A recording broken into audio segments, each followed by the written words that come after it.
It's a real honor to be here today with this esteemed company, including our fellow cohort members.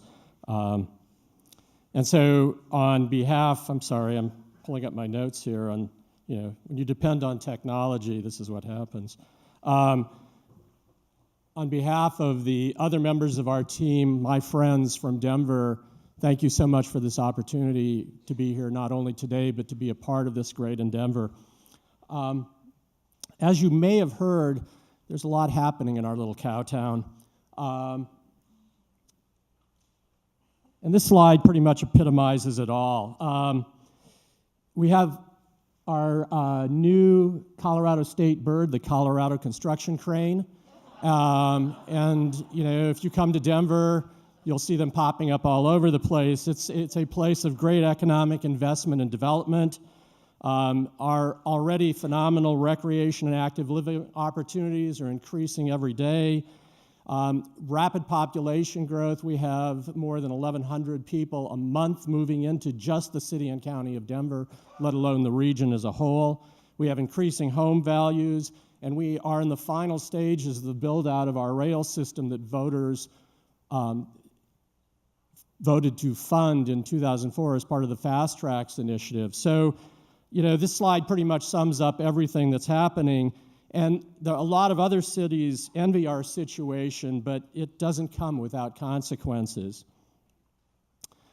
You'll hear this from everybody who talks with you today from the cities, that the number one problem that we're facing right now is gentrification and displacement, and what happens because of that.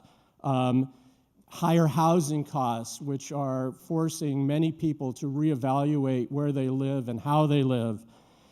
Increased racial and economic segregation. This photo is actually a photo I took 3 blocks from my home.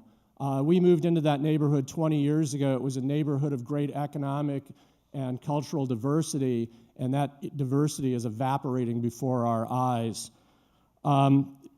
Issues around the suburbanization of poverty, in which communities that surround Metro Denver itself are experiencing issues that they never thought they would have to deal with, nor are they equipped to deal with it. The inequitable distribution of infrastructure, and finally, disproportionate health and environmental impacts. All of these are exacerbated by the pace of change, which is just I can't even describe what that's like when you're in Denver and having to deal with it. And also with this realization came the understanding that these are complex issues. These are not something you deal with sequentially. When you think about infrastructure and displacement, we've been working for years to get bicycle and pedestrian infrastructure into some of our communities, where people are walking in streets and risking their very lives just to walk to the school or walk to transit.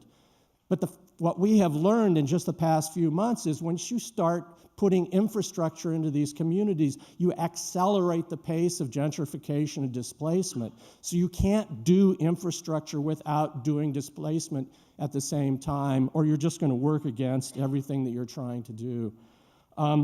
So really, the issue that we've been dealing with was the realization that we have to think differently about these issues, and we really don't have the tools to do that, and that's what we're really hoping to accomplish through our participation in this effort.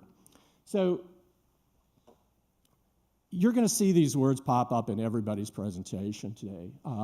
Equity, health, climate resilience, but I think that the key words here in this vision that we hold for the Metro Denver area has to do with the words community informed.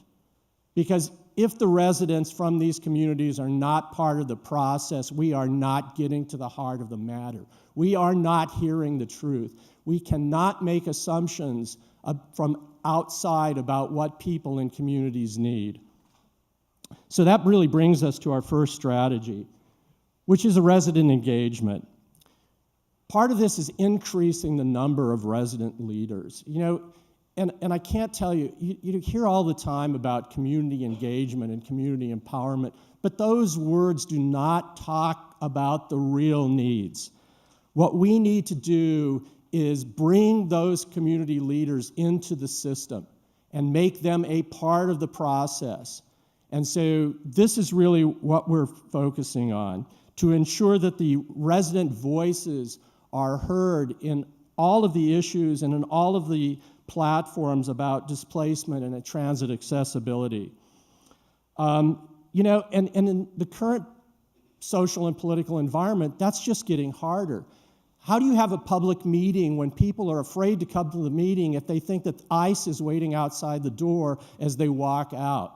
So it's not like these issues are getting easier. The second strategy is kind of the grass top strategy, and that is to inform and advocate for change. So we're part of a number of processes that are going on in the Denver area to help advance that. So advancing that through the grass tops by bringing in the people who are working in the communities. And this has to do with a whole host of factors, including renter protection, housing preservation, and local land ownership, even down to working with our transit agency to come up with discounted fares so that people can actually afford to use transit. What a concept. And finally, focusing our efforts in some catalytic areas from which we can learn and take those lessons throughout the Denver area. So that includes working through efforts that we've begun in association with a lot of people in this room, and coming up with a pipeline of projects that are fundable and bring funders to the table, identifying priority projects that meet the needs of neighborhood residents, and finalizing structures of community investment so the money can actually flow in and do something and doesn't sit on the sidelines.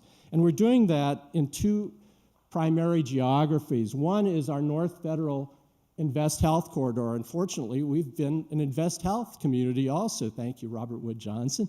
And what this will allow us to do in this corridor is to actually take what we've been working on and take it to the next step. And we're really excited about that opportunity. This corridor is really interesting because it's the only place in the Metro Denver area where two of our rail lines have stations within a mile of each other. So it's a corridor kind of bookended by transit, but with lost opportunity in the middle. And a lot of work going on in this area. The other area is what we call the West Denver Renaissance Collaborative, which is actually a group of 9 communities in West Denver. And we're partnering with a whole host of organizations to revitalize this area. It's an area rich in culture, Hispanic culture, Asian culture.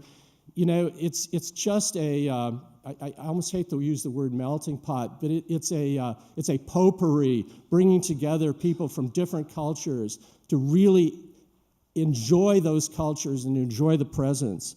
And so there's a lot of economic opportunity that we're hoping to achieve, the flow of capital into this area. And again, this is an area in which there's a lot of learning that can then be taken to new places within Denver. And so finally, there's this, who must be involved? And you know, the answer is everybody. We have to have the city and county staff people from throughout the Metro Denver area. We have to have the developers at the table. We have to stop this idea that development is the enemy. Development is happening anyway, so we have to have them at the table. Elected officials, funders, advocacy and community groups, the regulatory agencies who've never been involved in this kind of thing before and who will be key, the regional transit district staff and directors, our utilities, but most important of all, the members of our communities, the people who are often left out or underrepresented at the table. That means young people, old people, people of differing abilities, people from all races, ethnic groups, and income.